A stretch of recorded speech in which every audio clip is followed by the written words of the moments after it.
There is no handouts. Everyone that I've worked with in the cannabis space has really grinded to get there. It's not an easy space to get into, but once you're in, you're kind of in, which is good. But it takes a long time to get there for some people. There's skill, but there's also a little bit of luck as well that goes with it. Be relentless. So if you want to be in cannabis, be in cannabis. Set yourself apart from the rest of the pack. Do your research on the plant, all right? Do those networking events, meet those people, reach out to them, and form those true connections. And not just people in the cannabis space, there's also veterans like me that are in the cannabis space.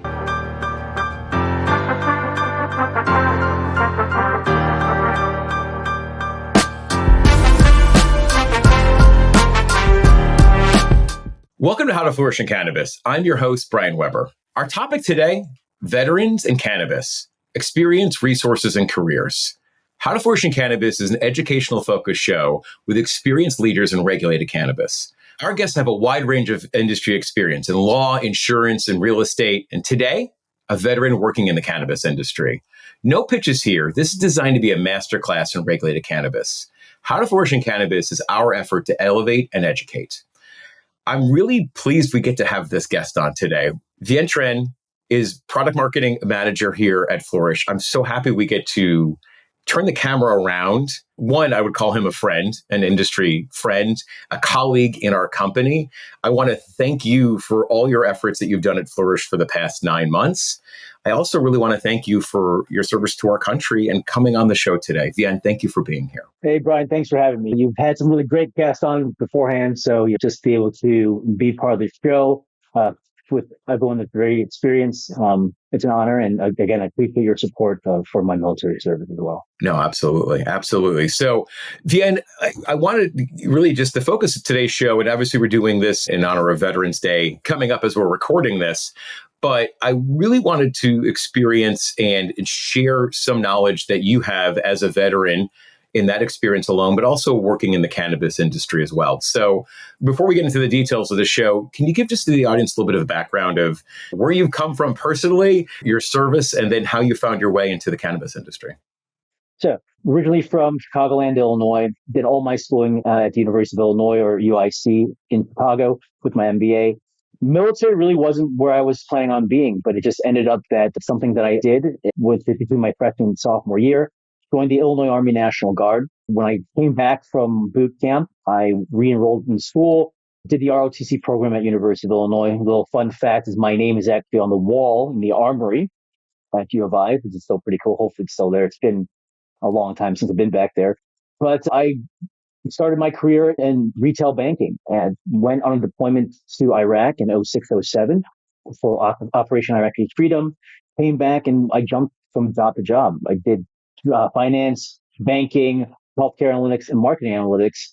And probably about 10, 12 years after I got out of the military, I really started to kind of have a calling to wanting to branch out into this budding industry, pun intended, of cannabis. So started out in 2020, really started to kind of dig into learning about the industry. 2021, secured my first role in cannabis, and I've been in cannabis ever since. So within this 3 years, I've been at 4 different tech companies, worked retail at one of the oldest dispensaries, medicinal dispensaries in Illinois, moved as a bud tender just to get some retail experience. I guess my cannabis experience, getting into the cannabis industry, has been some of the most rewarding years of my professional career. And so, I've been with Flourish here for about 9 months, and I'm really happy that I was able to land an opportunity to work here and work with a company that has such great software, a little bit of a plug, and work with such great colleagues like Brian. We appreciate it. We appreciate it. And thanks for sharing that journey. And when we talked about doing this show, it really was about education, and it's for veterans that might want to enter the cannabis industry, for veterans that are dealing with some questions about cannabis and the cannabis, the product itself, but also the industry as well. And maybe some resources that we can share that has been useful for Vien and maybe some of your other contacts in here. So without any further ado, let's get into it. I have 5 talking points today that Vien put up on here. And the first one is cannabis is still a no-no.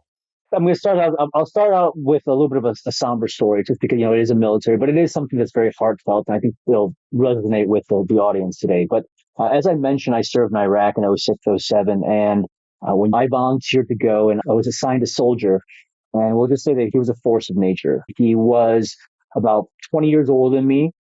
special forces vet from Vietnam era decided that he wanted to jump back into a deployment, and he deployed with us in the Illinois National Guard. I learned a lot from this individual, and he decided to go on to another deployment after we got back to Afghanistan and stayed in the military a little bit longer. When I came back, I focused more on UIC, getting my MBA, and transitioning fully into a civilian life and getting out of the military and resigning my commission. We kept in touch, and in 2019, he was diagnosed with cancer, and he let me know that. And throughout that year, we communicated, and before he passed, before I saw him and said goodbye, and we talked about how he was coping with it. And he said that he had to rely on alcohol and opioids for the pain. And unfortunately, this is a very all too common story. A lot of veterans often self-medicate with alcohol and pills because cannabis is strictly off limits. The penalties for using cannabis in the military are way harsher at times than even getting a DUI. And especially for those veterans that have trauma from deployments, they turn to alcohol, they turn to the RXs, the strips, because of the stigma and the legal barriers that surround cannabis. And for me, professionally, and just from a personal standpoint, I think it's a huge missed opportunity for this safer alternative for treatment. And as I mentioned, that right now, VA, Veteran Affairs doctors, so I have the ability to go to a VA clinic because I'm a veteran, but they cannot recommend or prescribe cannabis because it's still classified as a Schedule 1 substance through the Controlled Substance Act by the federal government. So even if you're a veteran that lives in the state with an MMJ or medicinal marijuana program, federal law makes access through the VA doctors impossible. So that means that if someone wants to self-medicate with cannabis, they have to pay for it out of pocket. But if they were to take a drug test, it would say that they're a weekend warrior, the National Guard, Army Reserves, or an active duty soldier. So for the state here in California, where cannabis is one, is one of the oldest, is one of the oldest states for cannabis to be legalized. And so it's very difficult for these individuals to even take cannabis because if they were to piss pot, they can lose money, lose rank. Again, that stigma around cannabis is really, really tough for veterans right now, or even soldiers that want to take cannabis. Now, I will say there is some progress because in 2023, the VA Medicinal Cannabis Research Act was going to mandate that the VA study how cannabis is going to affect pain, PTSD, dependence on opioids, and other medications. And despite unanimous committee support, that bill fell short.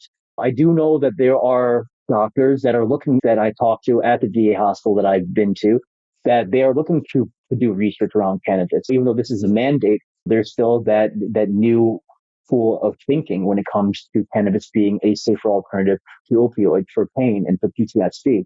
So I know that a lot of people in our industry, right, it's either deschedulization or federal legalization or bust, like, right, rescheduling, it shouldn't be on the table. But for veterans, I think this is extremely important, especially if it's a Schedule 2 or Schedule 3. They show that there's medicinal use for these controlled substances. And so bottom line for me is that rescheduling is really a key step to providing cannabis to veterans and give them that real relief for a safer alternative. As per this recording, the meeting's coming up in a few weeks, but I think we both know that's going to be a longer process, and especially as it trickles down into veterans. So some unfortunate news, but some harsh realities of the world today. And I think your kind of takeaway on that one, although it's not medical or legal advice, is that if this is something that works for you, you have to be able to source it. And even with MMJ programs in the state that you're in, you'll have to be able to source it, pay for yourself. And there's some risks involved in that as well. Well, one of the reasons why we're doing this show today is our next point. You're not alone. Let's talk about some of your volunteer experience and some of your community items that you've had. Yeah, absolutely. So as I mentioned, I live in Chicago, and this happened about 2022. I think every month or every week there was a new cannabis trade show to go to. But I volunteered to work with the Operation 1620, and they are a key initiative of the Balanced Veterans Network, so BVN. And this program focused on helping veterans who use medicinal cannabis navigate through the healthcare options in states where cannabis is legal and help them access their needed resources. When I did volunteer, Brian, I had no idea what to expect. I had no idea who I was going to work with. I just said, you know what? I know that you work with veterans, nonprofit organization. Let's roll the dice on this. When I went there, everyone that was there was prior service, was a veteran, had done deployments.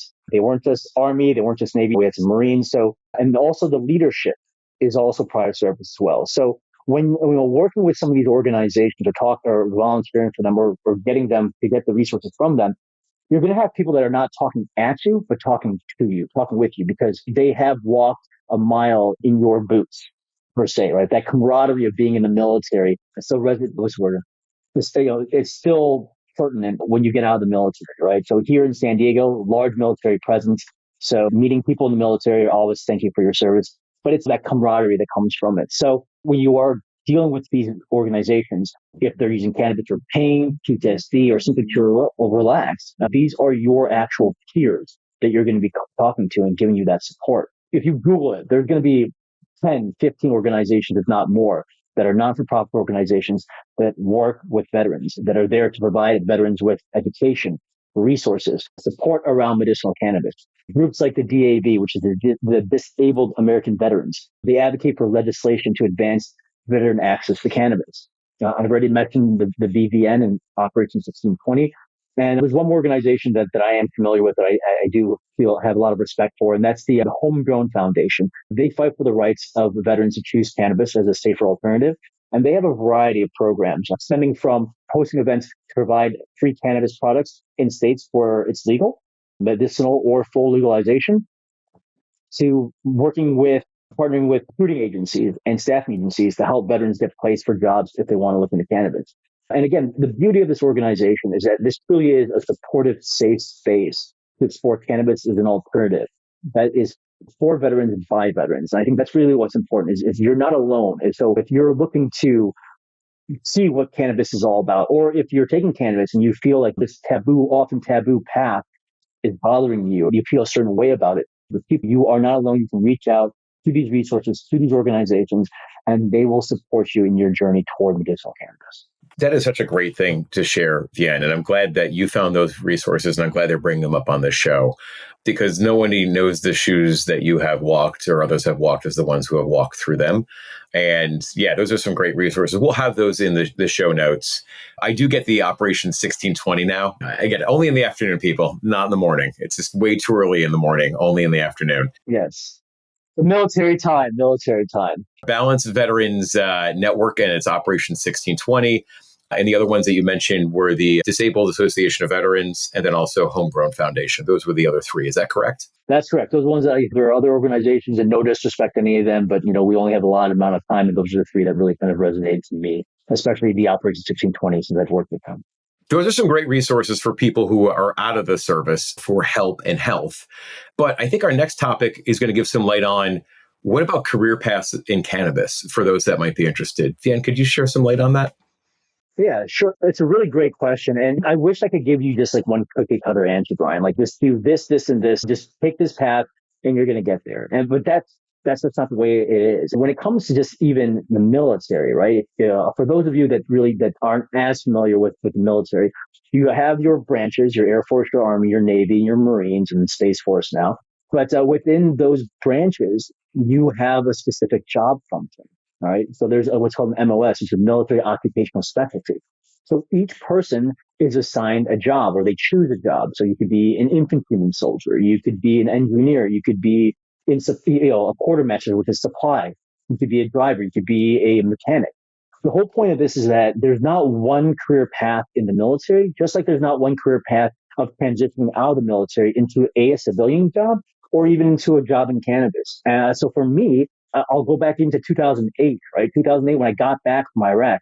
For those of you, I'm showing my age, but 2008 was not a great year for America when it came to the recession. There was a housing crisis, and a lot of people lost their homes. A lot of people lost their jobs. And I had just got back from Iraq, and I was going to school. And so even for that situation, I had to network. I had to go to speaking events and really, really apply for jobs all the time.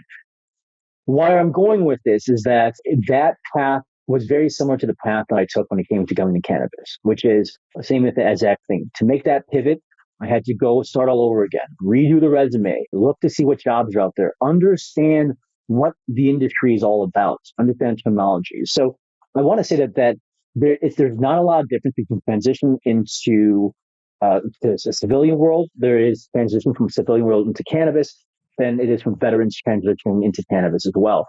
What you want to do is really learn, use the skills that you have learned in the military and apply them into cannabis. So For me, a lot of the skills I use was learning when to take orders, when to volunteer for things that people don't want to do, make yourself stand out from the crowd, because that's the way that you're going to get people to want to interact with you and want to engage with you to try to hire you.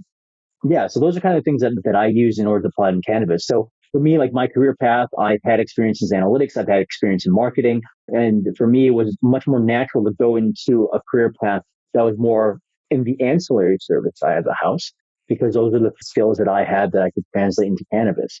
But again, my path is very different from anybody else's path, but you just want to figure out what route you want to choose and go down that route. Have a starting point, have an ending point, and there might be times that you're going to go in and out and weave and change that end point, but you got to start somewhere. So I think that's the biggest thing that I can take, that I can give to you here, is it's important to really understand where you want to be in the cannabis space, which will probably go into our next topic here.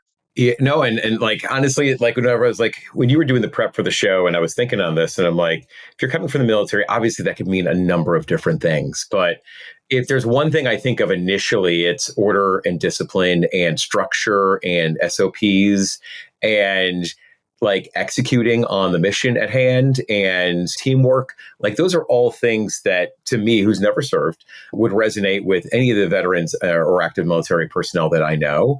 Like those are very valuable skills to bring to this industry.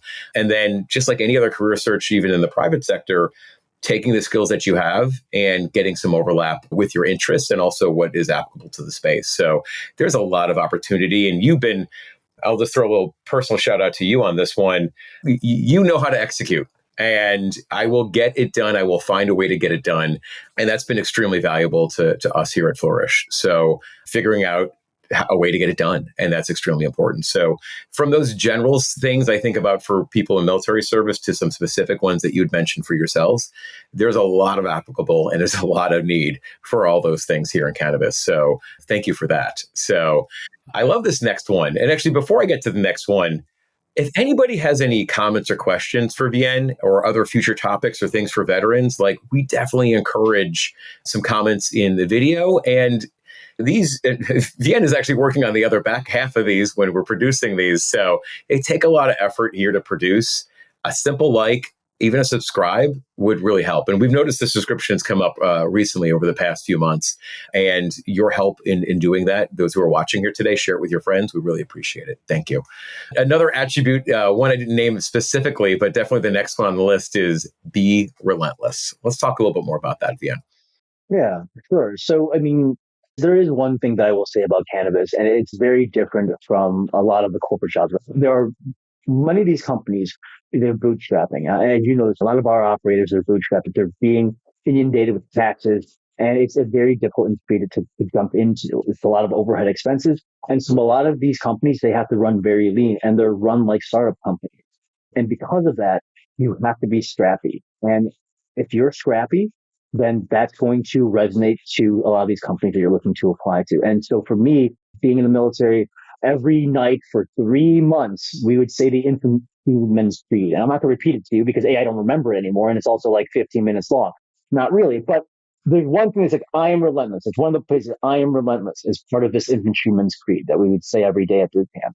And taking that into consideration when looking into getting into cannabis is something that I took seriously. I knew that in the end, I had no experience in cannabis. I wasn't at that time, I wasn't a large user of cannabis because I did not have my medicinal card at that time.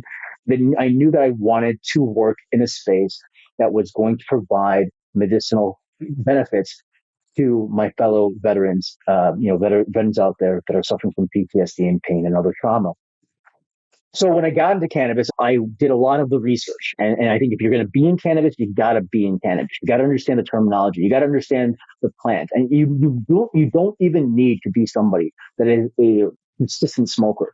But you need to understand that there's a respect for that plant, it is something that is so different from everything else in the world. All right. It is art and science combined into something that is organic, right, that can help, that actually can provide medicinal benefits to their user. So for me, it was learning about the plant, learning about the industry, learning about the actual terminology, right? MSOs, learning about like the different acts that have gone through in the state of Illinois, specifically when I was working in Illinois.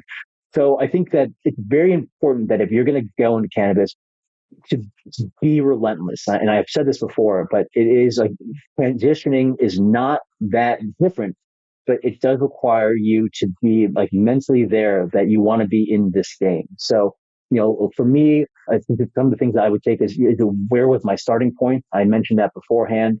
I talked about, think about what those skills were that are going to translate better into cannabis. And then also, again, like doing those things that people might not want to do. Like if it is taking a pay cut for a little bit, or just to get in the space, getting your foot in the door. All right. You got to start somewhere. All right. You got to start somewhere. And for me, when my first job in cannabis, I had resigned from my company that I was working with, did some educational courses, got my Scrum certification. And my first job ended up being at a cannabis tech payments company as their product manager. And then from there, I just kind of utilized like that information, those learning experiences, worked at another marketing firm, marketing role for another point of sale company, and then ended up here. So again, I knew that I wanted to be in product marketing. I knew I wanted to be in marketing. I wanted to be in marketing for cannabis. But my career path of where I started out, I got lucky and was able to get a role using that Scrum Master. Yeah, again, so be relentless. Don't be afraid to fail. All right. Don't be afraid to fail. Do the things, the little things. Know where you're going. Don't lose sight track of where you want to be in the States. I like that. I like that. Don't give up. Don't give up. Don't ever give up. I love that. I will say one thing just for resources. One book that was helpful to me in learning a little bit more about the science of the plant was a book by Dr. Peter Grinspoon, Seeing Through the Smoke, a cannabis specialist untangles the truth about marijuana. Harvard trained doctor, a lot of scientific research on there. I know within this industry, there's a lot of anecdotal knowledge and colloquial knowledge and all that. I did find that book to be scratching the scientific itch I was looking to get as much as possible within this industry, and cannabis still being a Schedule 1 substance. So don't give up. Keep finding the fights, go to network groups, do all those things. Same things that we've did to get into this industry. Go to networking events. You're going to kind of see over time who are good people that you can trust and who are people that you resonate to and people that you want to work with. Use your spidey smarts on those things and get into it. So I love it.